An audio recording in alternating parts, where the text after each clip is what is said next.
Praise to the lord.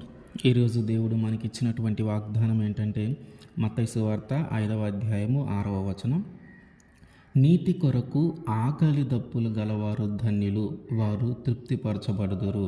ఆమేన్. మనము ఆహారము కొరకు కానీ, వస్త్రము కొరకు కానీ, విలువైన వెండి బంగారముల కొరకు కానీ, మిక్కిలి సంతోషము కలుగుతుంది అనే వాటి కోసము కానీ, ఒక పాపము చేయటం కోసం కానీ ఇప్పటి వరకు మనము పాటించినటువంటి నీతిని తప్పి మనము ప్రవర్తించకూడదు. మనము నీతిగా ప్రవర్తించేటప్పుడు కొన్నిసార్లు ఆకలి దప్పులు ఎదురవ్వచ్చు, కొన్నిసార్లు ఆర్థిక ఇబ్బందులు ఎదురవ్వచ్చు, కొన్నిసార్లు మనము కఠినమైన పరిస్థితుల్ని అనుభవించవలసిన స్థితి రావచ్చు. అయితే దేనిని చేయటము కోసము, అంటే దేనిని సాధించటం కోసము లేదా దేనిని పొందటం కోసము నువ్వు నీతిగా బ్రతుకుతూ ఉన్నావో, మనం అనుకుంటాం ఇది చేస్తే జీవితం బాగుపడుతుందనో, ఈ ఒక్క తప్పు చేస్తే మనం లైఫ్ లాంగ్ సెటిల్ అవ్వచ్చనో, ఇట్లా మన యొక్క ఆలోచనలు ఈ ఒక్కటి చేస్తే బాగుపడతాం, ఈ ఒక్కసారి నీతిగా ఉండటం తప్పితే మనం బాగుపడతాం, ఈ ఒక్కసారే కదా అన్యాయం చేసేది, ఒక్కసారి కానీ చేస్తే మనం బాగుపడతామని దేనిని గురించి ఆలోచించి నువ్వు నీతిని తప్పి ప్రవర్తించాలని అని ప్రయత్నం చేస్తూ ఉన్నావో, ఆ సమయంలో కానీ నువ్వు నీతిగా ఉంటే, ఆ సమయంలో కానీ నువ్వు న్యాయముగా ఉంటే, ఆ సమయంలో కానీ నువ్వు ద్రోహము చేయకుండా నమ్మకంగా ఉంటే, అంటే నీ నీతిని నువ్వు కాపాడుకుంటూ వస్తే, ఒక్క అవకాశం ఉంది, ఈ అవకాశము ఒక్కటి కానీ తప్పో ఒప్పో చేస్తే జీవితం బాగుపడుతుంది. ఒక్క అవకాశం ఉంది, ఈ ఒక్క అవకాశం అన్యాయమైనదే, కానీ ఇది చేస్తే నా జీవితం బాగుపడుతుంది, ఇది చేస్తే నా జీవితం సెటిల్ అవుతుందని మనకు అనిపించేటటువంటి కొన్ని పరిస్థితులు ఉంటాయి.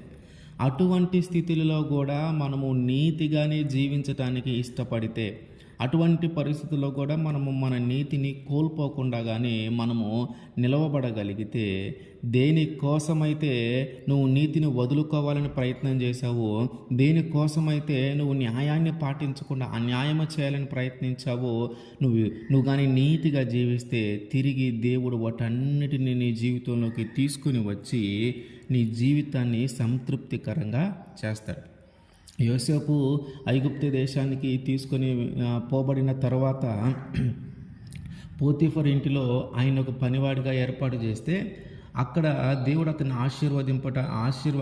ఆశీర్వదించటాన్ని బట్టి అతను చేసే ప్రతి పని వర్ధిల్లుతూ ఉంది.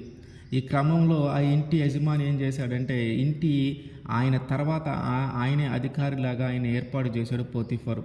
అయితే ఈ జరుగుతూ ఉన్న సందర్భంలో పోతీఫర్ యొక్క భార్య యోసేపుని వశము చేసుకోవాలని, యోసేపుతో పాపం చేయాలని ఆలోచన కలిగి ఉండి అతన్ని ఎన్నోసార్లు ఇబ్బంది పెడుతూ ఉంది. కానీ ఆయన అంటూ ఉన్నాడు, ఈ ఇంటిలో ఉన్న అన్నీ నా చేతికి అప్పగించబడ్డాయి, ఒక్క నువ్వు తప్ప. నువ్వు ఆయన భార్యవు కనుక నేను ఇట్లాంటి దుష్కార్యము చేయగలను, నేను ఎట్లా దేవుని దృష్టిలో ఇంత వ్యతిరేకమైన పాపము చేయగలను అని ఆమెతో చెప్పి, ఆమెతో ఆ పాపము చేయకుండా తనను తాను కాపాడుకుంటూ వస్తూ ఉన్నాడు. అంటే తన నీతిని తాను కాపాడుకుంటూ వస్తూ ఉన్నాడు. ఒకవేళ ఆమె చెప్పినట్టుగానే చేసి ఉంటే ఆయన తన నీతిని కోల్పోయిన వాడయ్యేవాడు. కానీ ఆమె అంటే ఆ ఇంటి యజమాని కాబట్టి ఇంకా ఆయనకి ఆ ఇంట్లో ఎట్లాంటి ఇబ్బంది కలిగి ఉండేది కాదు. కానీ ఈయన ఏం చేశాడు, ఆయన నీతిని కోల్పోవటానికి ఇష్టపడలా, దేవునికి వ్యతిరేకమైన కార్యము చేయటానికి ఇష్టపడలా, ఇంత దుష్కార్యము నేను ఎట్లా చేయాలని ఆలోచన చేస్తూ ఉన్నాడు. దేవునికి ఇది ఇష్టం లేనిది, దేవునికి ఇది నచ్చనిది, ఆయన దృష్టిలో నేను పాపం చేసిన వాడిని అవుతాను, ఆయన దృష్టిలో నేను నీతి తప్పిన వాడిని అవుతాను అని చెప్పి ఆయన ఏం చేస్తున్నాడంటే ఆ పాపము చేయకుండా తప్పించబడ్డాడు. అయితే దీని ద్వారా అతనికి కలిగిన బహుమతి ఏంటంటే ఆయన చెరసాలలో వేయబడ్డాడు. ఆమె ఏం చేసింది, అతని మీద నిందేసి తన భర్తగా చెప్పి ఆయన్ని జైల్లో వేసింది, చెరసాలలో వేసింది. అంటే తన నీతిని కాపాడుకొనుట వలన తనకి కలిగినటువంటి బహుమతి ఏంటంటే చెరసాలలో వేయబడటం. అంటే నీతి కొరకు ఆకలి దప్పులు, నీతి కొరకు కఠినమైన పరిస్థితులు, నీతి కొరకు చెరసాలను అనుభవించటానికి కూడా ఆయన సిద్ధపడి ఉన్నాడు. కానీ తన నీతిని కోల్పోవటానికి ఆయన సిద్ధంగా లేడు. ఆయన ఒకవేళ ఆమెతో పాపము చేసి ఉంటే ఆ ఇంటిలో చక్కగా జీవించేవాడు. ఎట్లా యజమాని తన మీదే నమ్మకం ఉంచాడు కాబట్టి యజమానురాలు కూడా తన మీద నమ్మకం ఉంచుతుంది, ఇంకా ఆ ఇంట్లో ఆయనకి ఎదురుండేది కాదు. కానీ దేవునికి భయపడి తన నీతిని కోల్పోవటానికి తను ఎక్కడా ఇష్టపడలేదు. దీనివల్ల ఆయనకి ఎంత ప్రమాదమో, అంటే ఆమెను కాదు అనటం వల్ల ఆయన మీదకి వచ్చే ప్రమాదం పెద్దదైనను సరే, తన నీతిని కోల్పోవటానికి, దేవునికి వ్యతిరేకంగా ఒక పాపము చేయటానికి తాను ఇష్టపడాల.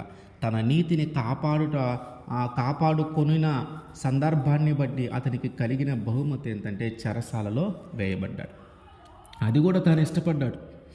అది కూడా తన నీతిని కోల్పోకుండా ఉండటానికి, అవసరమైతే చెరసాలలో ఉండటానికి కూడా ఆయన ఇష్టపడ్డాడు.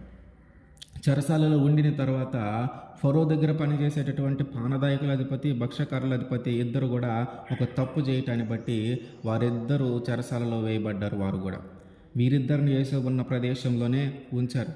ఈ పానదాయకుల అధిపతి కానీ భక్షకారుల అధిపతి కానీ ఇద్దరు ఎవరో ఒకళ్ళు తప్పు చేశారు, ఒకళ్ళేమో తప్పు చేయకుండా నీతిగానే ఉన్నారు. కానీ ఎవరో కనిపెట్టలేక రాజు ఇద్దరిని చెరసాలలో వేశాడు ఫరో. వీళ్ళిద్దరూ దేవుడు యోసేపుకి ఇచ్చినటువంటి దర్శనము, దేవుడు యోసేపుకి ఇచ్చినటువంటి తలంపును బట్టి, ఆ తలాంతును బట్టి ఆయన వారిద్దరి గురించి, వారు కనిన కళల గురించి విని వారికి జరగబోయేది చెప్పి నన్ను గుర్తు చేసుకో అని పానదాయకుల అధిపతికి చెప్పాడు. ఆయన చెప్పినట్టే పానదాయకుల అధిపతి ఏమో రాజు దగ్గర ఉండడు, అధికారిగా తిరిగి ఉద్యోగం ఆయనకు వచ్చింది. కానీ భక్షకారుల అధిపతి ఏమో ఆ మరణానికి వేలాడదీయబడటానికి అప్పగించబడ్డాడు. అయితే ఇది జరుగుతున్న క్రమంలో పానదాయకుల అధిపతి యోసేపుని ఇంకా గుర్తు చేసుకోవాలి. ఆయన పలానా చెరసాలలో ఉన్నప్పుడు ఆయన జరగబోయేది నాకు చెప్పి ఉన్నాడు. ఆ చెప్పిన తర్వాత అది జరుగుతుంది. జరిగిన తర్వాత నన్ను కూడా ఒకసారి జ్ఞాపకం చేసుకుని చెరసాల నుంచి బయటికి రావడానికి రాజుగారితో అంటే ఫరోతో మాట్లాడని పానదాయకుల అధిపతికి చెప్తాడు. కానీ పానదాయకుల అధిపతి అది మర్చిపోతాడు.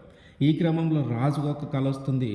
ఆ కళ భావం చెప్పడానికి అక్కడ ఎవరూ సరిపోలేదు. దేవుడిచ్చిన ఆ తలాంతు యోసేపులో ఉంది కాబట్టి అప్పుడు పానదాయకుల అధిపతి యోసేపు గురించి ఫరోతో చెప్పి యోసేపును చెరసాలలో నుంచి బయటికి తీసుకొని వస్తారు.